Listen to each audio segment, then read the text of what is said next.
This case starts as a routine jail rule violation but ends with a felony assault conviction and a sentence stacked onto an already massive prison term. What happens when an inmate refuses orders nearly 20 times, challenges officers to fight, and then crosses a line the law takes extremely seriously? Today, we're breaking down the state of Ohio versus Benjamin Morgan, a case involving defiance, force, and the hard reality of consequences behind bars.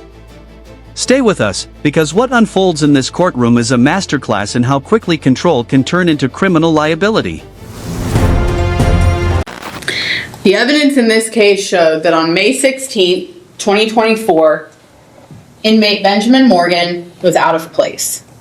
A simple institutional violation that Corrections Officer Stephen Bills tried to remedy by asking the defendant to simply go to his cell and shut the door.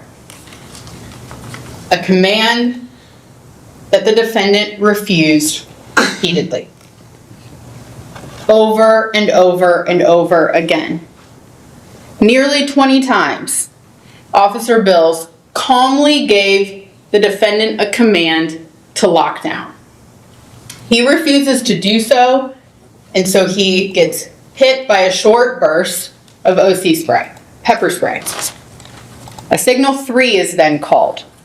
Officer Nard, Corrections Officer August Nard, who's already en route to K Block, to the defendant's cell, based on the earlier request for assistance, hears the signal 3, starts running, and arrives at the defendant's cell as Corrections Officers Bills and Garcia are fighting over the door with inmate Morgan. And what did inmate Morgan do the entire time? I'm a good fighter. Fight me. Fight me. You spray me, I'm going to fight me. I'm going to fight you. I've dealt with bigger people than you. Older man. Shh. Sorry. He was combative and resistant the entire time. They had no choice but to do what they did. Nothing was excessive. Nothing was unnecessary. The defendant was not entitled to use force back. He was not entitled to act in self-defense. This moment is critical. The prosecution isn't just arguing that force was used, they're emphasizing why it was legally justified. Under correctional law, inmates are required to comply with lawful orders, especially those involving safety and security. Here, the state highlights repeated refusals, verbal threats, and aggressive behavior before any physical force was used. OC spray wasn't punishment, it was a compliance tool after nearly 20 ignored commands. And legally speaking, self-defense claims inside a correctional facility have an extremely high bar. The state is making it clear, once Morgan refused orders and escalated, officers were authorized to act, and he was not entitled to fight back. Do you think repeated defiance removes the right to claim self-defense? The state has proven this case, and we ask that you return a verdict of guilty. Thank you. Thank you. Mr. Newberger. You've heard a lot of talk about rules, and you've heard testimony about force. I'm not involved with law enforcement except in the trial setting. And I am absolutely certain that I'm grateful that I'm not a corrections officer. Because in both videos, I see 3 corrections officers trying to do their jobs. People make mistakes, and it's up for you, it's before you to decide whether a mistake was made.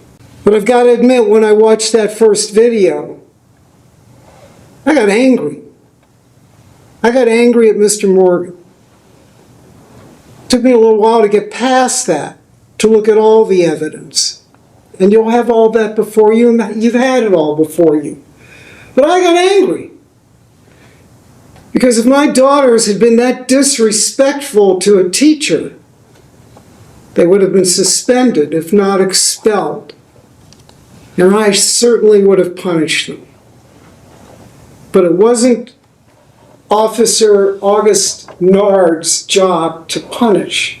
But what's irrefutable and unrebuttable are the 2 videos that you have an opportunity to see while you're deliberating. And you've heard all the evidence and the testimony. Mr. Morgan asks you to find him not guilty. This is where the defense shifts strategy from legality to emotion. Notice how the attorney admits frustration watching the video, even expressing anger at the defendant's behavior. That's a risky but calculated move. Instead of denying what happened, the defense leans into human error and asks the jury to scrutinize the reaction, not the resistance. But the key phrase here is watch the video. In modern courtrooms, video evidence often outweighs testimony, emotion, and argument combined. The defense knows the jury will replay those moments again and again. The question becomes, do the videos show officers losing control or an inmate refusing to give them any choice? You heard Officer Nard say there was a sound, a biting sound, a chomp. It broke the skin, it left a bruise. But watch the video. Watch it over and over and over again. Because what it will show you, and what the facts are, is the defendant refusing to comply with anything. And corrections officers doing what they needed to do. And based on that, I'd ask that you return a verdict of guilty. Thank you. Thank you, Ms. Nicholson. In the matter of the State of Ohio versus Benjamin Morgan, the jury finds as follows. As to count one, we, the jury being duly impaneled, sworn or affirmed, find the defendant Benjamin Morgan guilty of assault as he stands charged in the indictment. Violence, it was violence against a state employee performing official duties. That distinction opens the door to harsher penalties and consecutive sentencing. And when the state mentions Morgan's existing attempted murder charge in criminal history, it signals what's coming next. This isn't about rehabilitation anymore. It's about punishment, deterrence, and institutional safety. At this point, the odds of leniency drop dramatically.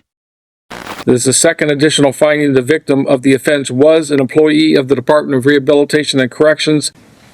Anything before I pronounce sentence, Ms.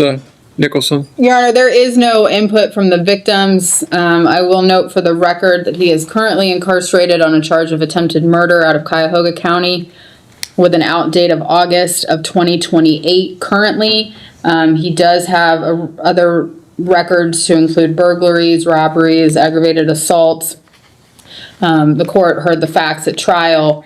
We would ask for a minimum 24-month sentence to be imposed. Mr. Newberger, anything on behalf of the defendant? He may want to speak on his own behalf. Okay. Mr. Morgan, anything you want to say? Yes.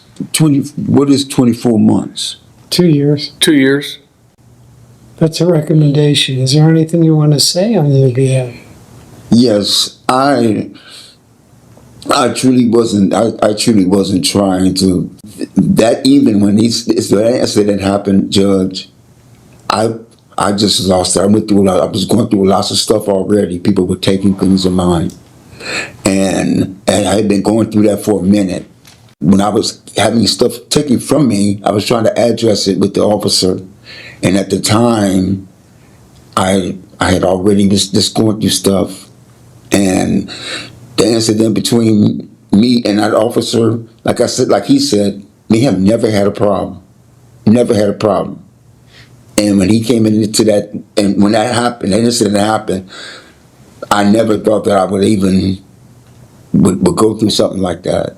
So I apologize to the court. But the thing of it is being responsible, being an adult and being responsible is the thing that I've gotten older now, and I've seen a lot of stuff.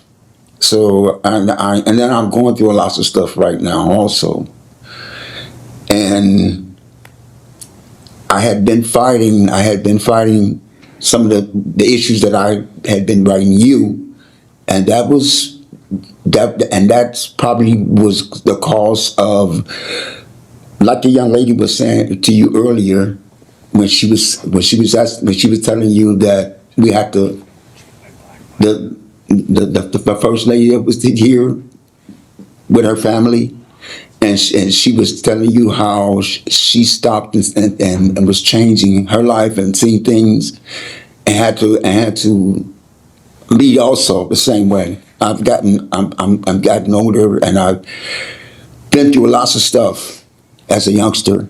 I don't have a problem with facing if I know I'm wrong on something. As I'm older now, I don't have a choice but to face it. If I'm wrong, I'm wrong, and if I'm right about something, then I'm right. But I never attempted to want. I never wanted to harm him with my illness or anything else. I never meant that. Mr. Morgan, that's not what you're charged with. You're not charged with attempting to inflict him with your virus. That's not what you're charged with. You're charged with biting him. Yeah. Well, had it been the additional, had the state at least pursued a theory that you were intending or attempting to inflict him with the virus that your body carries, that would have been a more serious charge than what you're faced with now. But the thing of it is, Your Honor, like I said, I had been going through, people had taken things from me at that time. And when this incident happened, only thing that I could do at the time, and I shouldn't have, but I don't usually bite people. I don't. And so I apologize for that. Well, Mr. Morgan, you talk as if there's been this big gap between this incident, because you even referenced this young lady this morning where there was a 15 or 20-year gap between her last offense and this offense. This offense happened 18 months ago? It wasn't like we're talking about something that happened 10 years ago. It happened 18 months ago, but you want me to believe that in this last 18 months you have grown and matured and figured out how? I have. I have no choice. I have really gotten a chance to really take a look at some of the stuff. Then the other thing is that you mentioned was that how you as a man need to take responsibility when you're wrong, right? Are you saying were you wrong here in biting him? Yes, sir. Yes, sir. Then why did we have a jury trial over this? They offered you 9 months in prison in addition to add it on to your current sentence, and now we spent the last 2 days. You've been traveling to and from Toledo the last 2 days. I got 2 corrections officers getting up at 4 a.m. to transport you from Toledo this morning. Why did you go through all this if you were wrong?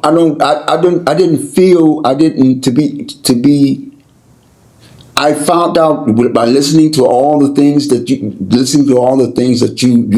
you guys explained about what you call her, and then I started looking at it myself and started saying, well, maybe they are, All right. Courts consider the statements made here today, the purposes and the principles of sentencing, the relevance, seriousness, and recidivism factors. The court does find that you're not amenable to community control. So the court is going to order a sentence of 24 months in prison, that to be served consecutive to your current sentence. The consecutive sentence is necessary to punish this defendant. It is not disproportionate to the conduct or danger posed by the defendant, and this offense occurred while the defendant was already incarcerated with the Department of Corrections. You have 0 days jail time credit on this 24 months. You are indigent for the purpose of any fines, costs, or other financial sanctions. You are subject to a mandatory period of post-release control. So on this offense, like what you're currently serving, the Adult Parole Authority will supervise you for up to 3 years, but not less than 1 year. If you violate that supervision, you can be returned to prison for up to 1/2 of the court's original sentence. If your violation is that you commit another felony, you can be returned to prison for 1 year or the period that you have left on PRC, whichever is longer. That time would run consecutive to any additional prison time you get sentenced to. You do have a right to appeal the jury's verdict and the court's sentence to the 12th District Court of Appeals. If you want to appeal, you must file your notice within 30 days of today's date. If you can't afford to pay for the transcript or anything necessary for your appeal, that can all be provided to you at no cost. If you cannot afford an attorney, I will appoint one for you at no cost. Ms. Nicholson, is there anything else? No, Your Honor. Mr. Newberger? No, Your Honor. All right, sir, I wish you nothing but the best, okay? In the end, the court made its position unmistakably clear. Benjamin Morgan was found guilty of assaulting a corrections officer, sentenced to 24 months in prison, and ordered to serve that time consecutively to his existing sentence. The judge emphasized accountability, public safety, and the fact that this offense occurred while Morgan was already incarcerated, eliminating any chance of community control. This case highlights a harsh legal reality. Inside correctional facilities, refusal to comply can escalate into serious felony consequences fast. If you found this case as shocking as we did, make sure to hit that like button, share your thoughts in the comments, and don't forget to subscribe for more jaw-dropping courtroom breakdowns and real legal insight. All right, thank you, sir.